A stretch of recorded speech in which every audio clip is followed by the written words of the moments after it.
Despite UK government's plan to deport illegal migrants to Rwanda, number of people crossing the English Channel to make their way to Britain has not dropped. This is almost 1,300 migrants crossed the English Channel in small boats on Monday, setting a new record for crossings in a single day.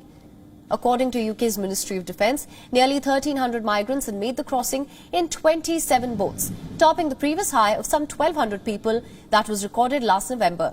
It's the highest daily toll since current records began in 2018. So far this month, over 6,000 migrants have made the crossing, compared to some 3,600 people in July. Now in 2021, over 28,500 people entered UK in small boats, with the highest number from Iran, followed by Iraq, Eritrea and Syria. So far this year, more than 22,000 migrants have come to UK, with government officials warning that the number can touch 60,000 by the end of the year. Although summer surge happens every year, this year's numbers are quite alarming. This comes despite government's plans to deport illegal migrants to East African nation of Rwanda. The outgoing Prime Minister Boris Johnson had hoped that the threat of deporting people to Rwanda would act as a deterrent to those arriving in boats. However, the growing numbers suggest that the fear mechanism is not quite working here. Under the controversial Rwanda policy struck in April this year, Britain said that it will send thousands of migrants to East African country to ease the pressure from UK.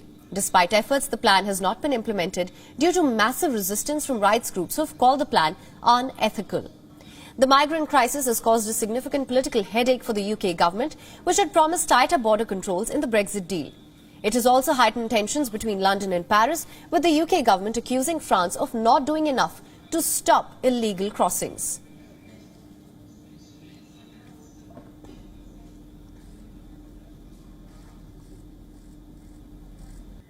Now, it won't be an exaggeration to say that life has been hell for most Ukrainians in the last 6 months. The life that they knew has been irrevocably changed.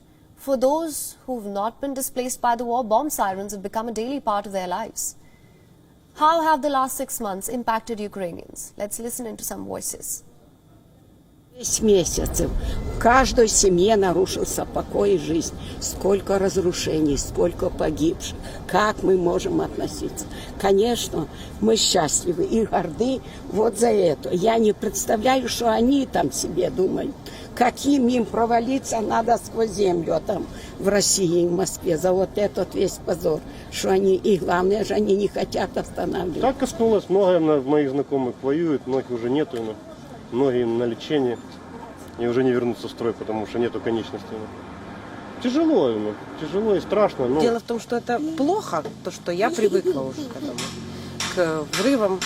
То есть оно там взрывается, и обычно это происходит ночью. Я уже привыкла, что я ночью не сплю, потому что я жду, когда оно взорвется. И режим очень сильно сместился, я не высыпаюсь, очень плохо себя чувствую. Now, crossed from the border, cut off from much of the rest of the world by travel and flight restrictions, many Russians are also feeling deeply isolated and divided. For some, it was necessary. For others, it was a source of sadness.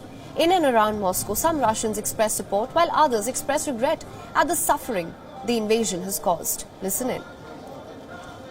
Кошмар какой-то, то есть мир был прекрасен, Россия росла, развивалась, вставала с колен. И тут такой сюрприз. Во-первых, украинцев крайне жалко.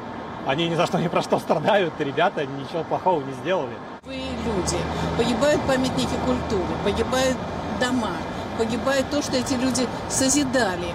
Вот и то, что страна, в общем-то, великая страна, что она находится теперь в изоляции, что все эту страну ненавидят, это нам очень горько. WION is now available in your country. Download the app now. Get all the news on the move.